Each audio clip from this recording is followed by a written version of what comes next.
Okay, so the first step to hypnotizing someone or yourself is eye fixation. So you direct someone to look at a spot on the wall or a spot on your forehead, maybe like look into my left eye, look into my right eye, look at my nose, whatever.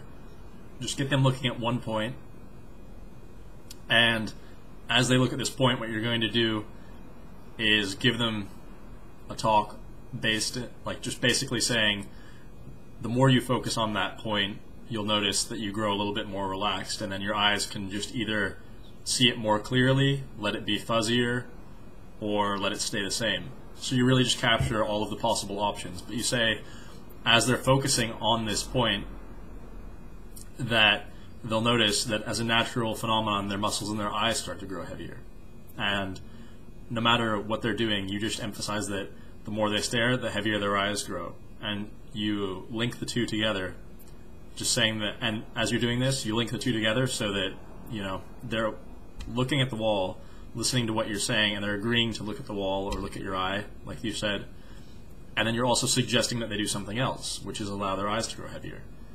And then eventually, once you feel like once you see their eyes, you know, fluttering, you can say, and it'll just feel good to allow your eyes to close.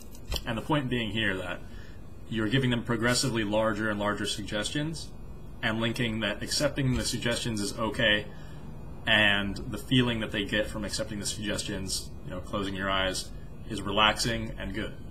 So what this really does is it gets someone to imagine that, you know, they're having phenomenon happen. And in addition to this, it gets them in the mood to start accepting ideas and suggestions, which you will use to lead them into a nice relaxed state. So another way to do this is actually just to hold your hand, you know, let's see if you can see this. Hold your hand out above their eyes so that when they're looking up, you can tell them to keep their head fixed, look up at your hand. And when they look up at your hand and they focus on it, because it's above their line of sight, they're going to have to look up while keeping their head in place, and that's really, really tiring on the eye muscles. So it's almost a biological inevitability that they're going to close their eyes. Another way that you can do this is you can have them clasp their hands like this, extend their index fingers, and now you pull their index fingers apart like that, and you tell them that there's a magnet in between their hands, and then as they look at the fingers, they'll notice that the magnets just grow stronger and stronger, and the harder they resist, the harder the magnet pulls together, and the harder they resist, the harder it pulls together. And when it touches, they'll grow more relaxed, and then you can just allow that to relax them. And the point here is also, when you clasp your hands really hard, put your fingers out and stretch them apart, even if you're not envisioning anything, you know, the structure of your hands will pull the fingers together.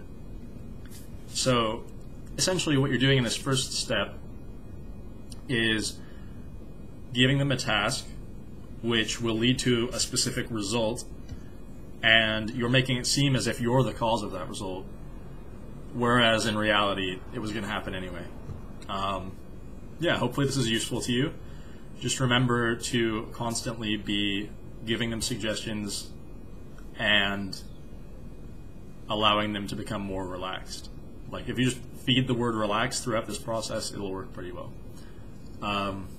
Yeah, that's all I have for this one. Check out the next video if you want to know what to do after this. I'll try and include a link right there. All right.